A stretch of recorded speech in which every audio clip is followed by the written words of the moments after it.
Hey guys, welcome back to this YouTube channel. I'm Ivo, and in this video I'll explain you everything there is to know about the classical original mounting standard. Not a lot of skates have this. Most skates have the Trinity mount, the UFS mount, or the 165mm mount. There's also the 195mm mount, which is a slightly longer than the 165mm mount. But those three standards, that's almost like 95% of all skates out there. Some of the most beautiful skates, however, don't have it, and they have the classic mount, I'd like to say it, or original mount is maybe even a better name. And what I mean with that is that the frame is mounted on the side with often just rivets. It's rare to find one that's bolted on.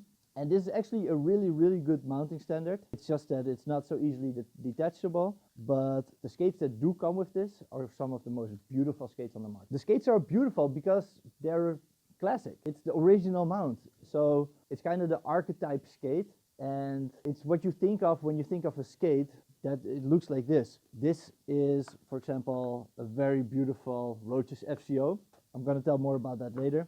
And this is the Roches Impala, and this is the Impala skate, and they both have the rivets on the side. So the only downside is that you cannot really change frames with this system, unless you watch this video, of course, because in this video I'll tell you what possibilities are with this mounting standards and how you can make some cool customs with it. I think the first inline skates ever had this mounting standard, but the standard already originated probably like 100 years earlier, because all ice skates that are on the market also have this. So even before inline skating was a thing, ice skates already had this original mount. Almost all ice skates still have that. The speed ice skates have the 165 or 195 standard. And the standard is that the front of the boot is lower than the back of the boot, and there's also a little bit of an angle. So now I'm holding the back straight, and you can see that the toe is a little bit, or I can put the toe straight and then the heel is a little bit up. Funny thing is that if you look at the skates that have this standard, some have the front plate horizontal and the back in an angle, and some have the back straight and the front in an angle. Almost all aggressive skates that have this standard have the back straight.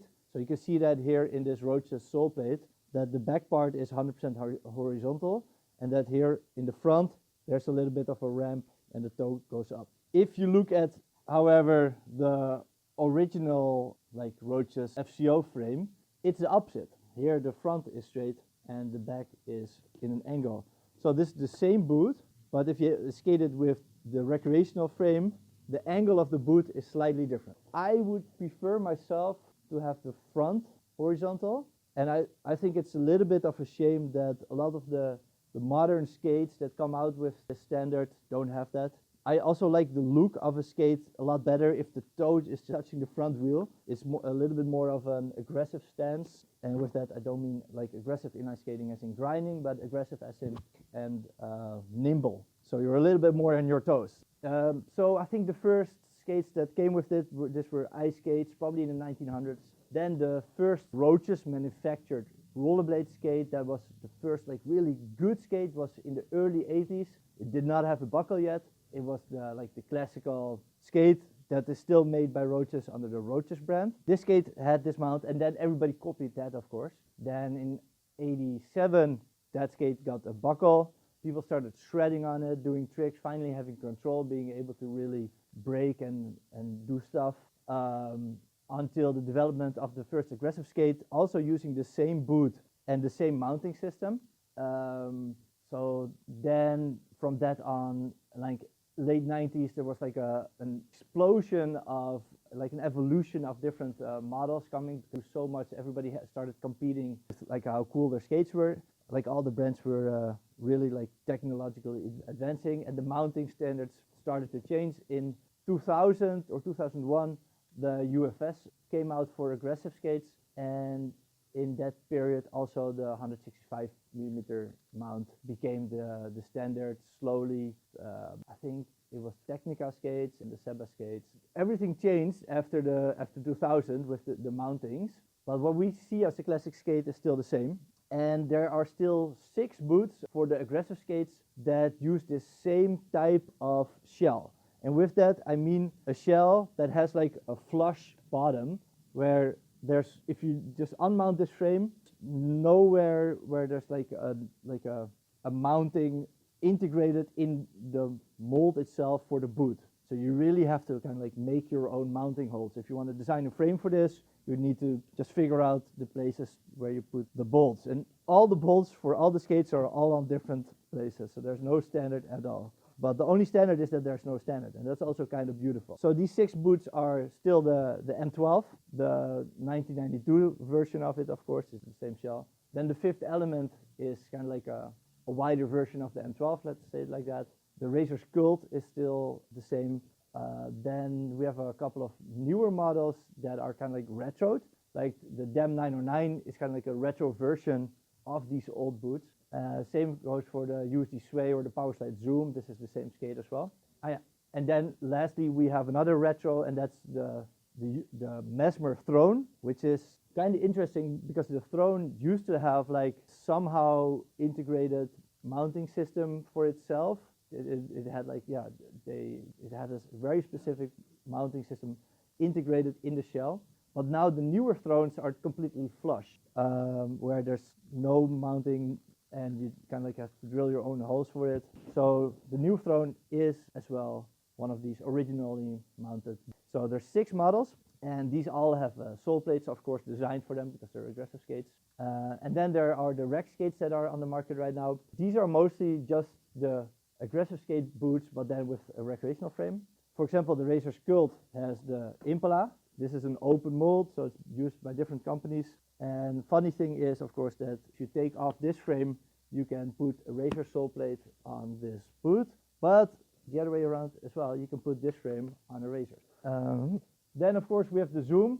This is the UC Sway, but it also comes out as the Zoom. Here you see that it has the classical mount on the side. It also fits, of course, the Zoom sole plate if you have the Sway boot. And one more interesting skate is the DEM 80s, because the DEM 80s is, yeah, again, it's like a retro. So it's designed to look really classical. It has like the classic mount in that the bolts are on the side, but they really, yeah, designed like a newer version of an old skate. And it's pretty cool. It looks really nice. And now let's talk about ways that you can make one of these skates into a proper, like what kind of customizing can you do with it? There's 6 shells on the market, like I said. They all have a sole plate. And if you just take that sole plate, put it on, and yeah, if you use it as kind of like an aggressive skate, you can put all frames on it, of course, because it's UFS, and all UFS mount frames will fit on it. You can also put on like a 4x100 frame or 4x90. Anything is possible with UFS. The downside is that UFS is not the best mounting system for these big wheels. I would not put anything above 80 probably on a UFS. It's a little bit loose. I can show you if I just grab one of the skates here that are UFS, and if I pull on this here, I can move it a little bit. Imagine if the leverage is higher, then there's a lot of bending of the boot, and you don't want that. Also, the sole plate adds some extra weight, so that's unnecessary as well, of course. But I do like the looks of a sole plate, of course. I am an aggressive skater, and I think aggressive skating is awesome. So that's the plus side of a sole plate, is that you can do it for the looks. If you find an old boot, I don't know, that's outside of those 6, so maybe you're in a thrift shop and you see like one of the 90s models that have also no mounting standard on the bottom, and you can just take the frame off, then you can probably put a sole plate on it. If you want to learn more about putting different sole plates on different boots, I tried all the sole plates that are on the market on all the different boots that I could find, and I made a video about that, and then also an Excel sheet, of course, with all the data, which is in the description of that video. There is more like information about compatibility there. One funny thing about compatibility is that the USD Sway sole plate, when it came out, it was kind of like announced that it fit on almost all raised heel boots, but in the end, I tried them all, and the USD Sway sole plate was one of the worst fitting sole plates, so it only fits basically on the Sway. It doesn't fit so good on other models at all. So that was an interesting little find there. A way better thing to do if you want to have like a high performance adapter is this little Trinity adapter. You see here as well, it has a raised heel, and it's the same like flush shape, the same angle difference in the front and the back, and this one will fit on all of those 6 boots that I just told you. And probably if you find any old skate somewhere in a thrift shop, it will fit there as well. And then once you mount this, you can then put any Trinity frame on. So that's really cool. Everything is possible. I built one for my friend Ephraim, so here's a picture of that. And this is razor sculpt with a Trinity frame on it. Pretty cool. Then there's one more option that you can do is on this boot, but you have to find it first. This is a really classical skate. This is the Roaches Impala. No, it's actually called the Roaches Impala 62. And the 62, I didn't know this back in the day, but that's the wheel diameter.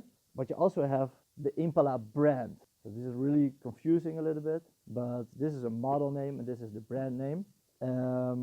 And cool thing about the Impala, and same goes for the Moscow ramp skate and the lowriders, and same goes for the Moscow ramp skate and for the lowrider skates, they have these little plates here. So underneath the shell is a little plate mounted with rivets, and you can just drill this out from the bottom. If you just take the liner out, grab a drill, and you just drill it on the inside until it's kind of like broken. It's not hard. You can do it yourself if you want.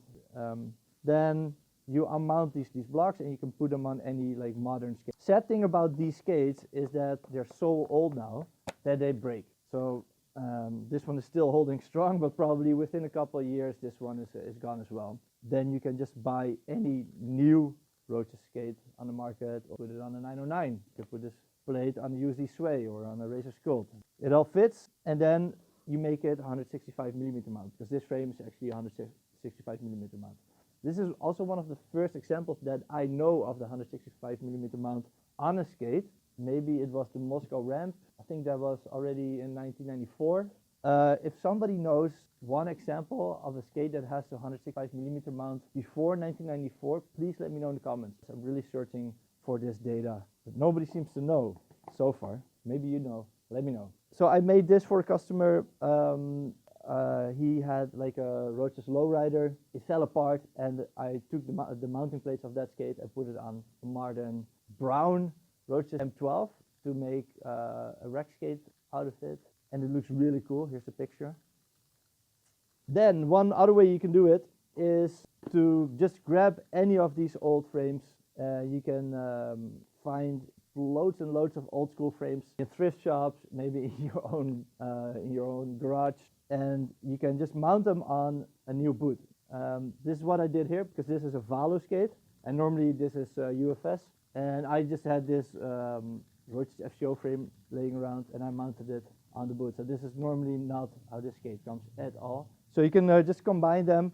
If the holes are not in the right place, I'll teach you in this video how to drill the holes as well. Then the last thing that you can do with this like mount and customizing it is go to, again, the thrift shop. That's the best place I think to buy these old things.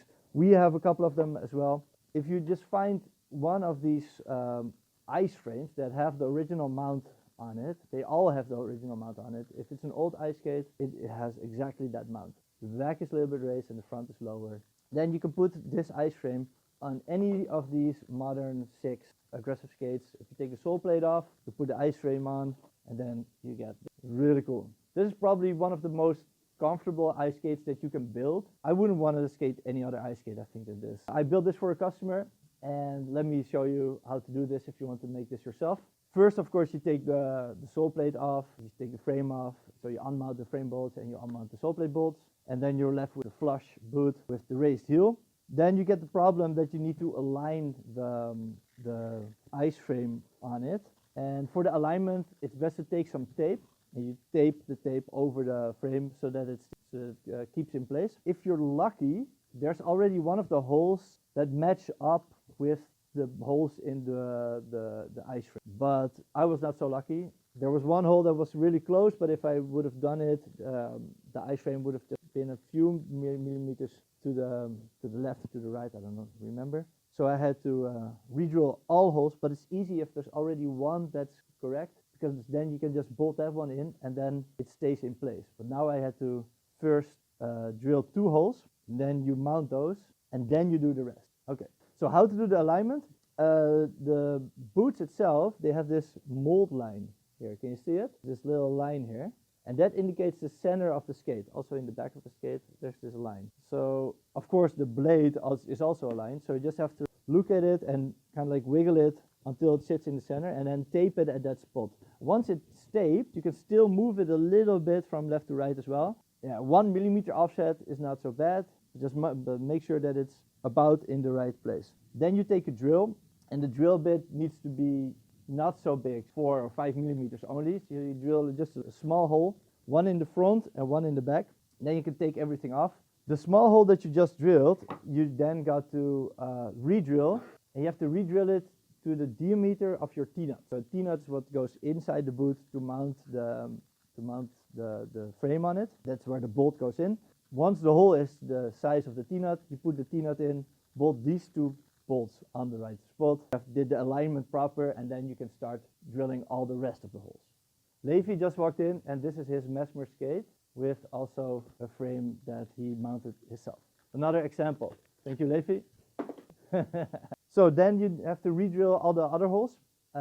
First take a small drill, like 4 millimeter again, and drill the spots. Then you take the frame off, so you unscrew these two bolts that you already did. Re-drill the holes to the size of your T-nut so that everything is ready, and then put all the T-nuts in, put all the bolts in, and then you're done. It's not so hard, you can do it. But I've got a couple of pro tips for you because I've done it a lot. This is actually how I started with the company, just making customs like this the whole day in my bedroom back then. So I have a lot of experience, so I've got a couple of pro tips. One pro tip is always make sure you have extra T-nuts and extra bolts, because sometimes they just won't go and you get really frustrated. Just throw it out, okay? Throw the old T-nuts out. Once you destroyed one, once you did it wrong, just throw it out. Proper tip, make sure you have enough T-nuts and bolts. If the T-nuts and the bolts don't really screw nicely in each other, you can take a pliers, hold the T-nut there, and then screw it in without the boot around it. And that, if you just screw it in and out a couple of times, then the thread kind of like becomes worn in a little bit. And if you then do that same bolt in the boot, it goes in a lot smoother, okay? Because sometimes there's like Loctite on it, like this blue stuff, you know, and that makes it a lot harder to screw in, and then you destroy your thumb because it's so hard. You don't want that. Okay, so the next pro tip is that you have to reach in with your hand, and then you're holding this little T-nut, and my hands are big and the skates are sometimes really small. So it's really hard to then find the place, your fingers, where the T-nut, and the little tip is to stick an Allen key in the bottom of the shell in the hole that you want it, because also there's a ton of holes. There's the original holes that were there for the first frame, and then you re-drilled all the holes. So put an Allen key in the hole that you want it, and then if you reach out inside, you can kind of like feel that Allen key and stick the T-nut over that Allen key, and then push it in from the inside. Then it gives you some guidance to put something in it. That's another tip. And then the last tip is I would not use most of the sole plate bolts that are on the market because they suck. For example, I just built this one and I was crazy enough to do it. Here, this is the original M12 bolts. They have a really small Allen key hole, so much trouble to tighten them, but also you don't have really control over the direction of the bolt. This one, for example, I used the bolts that are now used for the fifth element, and they're a lot nicer because you can stick a normal Allen key in there. But maybe even better is just a Phillips bolt, especially if it's not a sole plate. For the sole plate, the bolts cannot stick out that much because you need to grind on it, so you need it to be flush here. But if you're mounting something like this, it really doesn't matter if there's a big bolt head. So make sure you have bolts that are comfortable. I would just take a Phillips head bolt. We have a brand called Tarmac on our website, and we have bolts like that in all sizes, also T-nuts. So yeah, make that part easy for yourself as well. If you need any help doing this, you can always reach out to our customer support and we'll guide you through the process. If you need any of the sole plates, of course, we have it on thisissole.com or here in our store in Amsterdam. We have a store in Berlin as well, so you're always welcome to come and say hi to us. Just come to our stores and you can do it here. We'll do it together. If you're in another part of the world and you want us to do it, you can also ship stuff to us. We'll do it here and ship it back. That's also possible. Whatever you need, reach out to us for all your skate hardware questions. and we're there for you. I hope you learned something today. If there's something I missed, drop it in the comments. And if you like content like this, subscribe to the channel. We make a new video every week. So I'll see you guys in the next one. Bye bye.